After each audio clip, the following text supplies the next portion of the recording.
So this is his third benefit. He says, lies in mortification and abasement and the removal of exaltation, rejoicing and exuberance, which comprise the beginning of rebellion and heedlessness of Allah subhanahu wa ta'ala.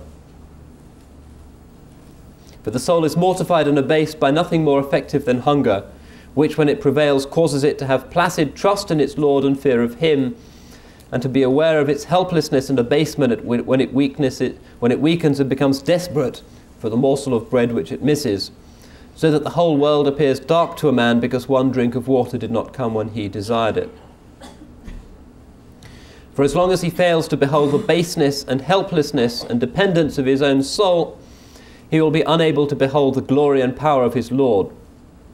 His saving felicity therefore lies in his seeing himself at all times to be base and helpless, and his Lord to be rich, glorious, mighty and powerful.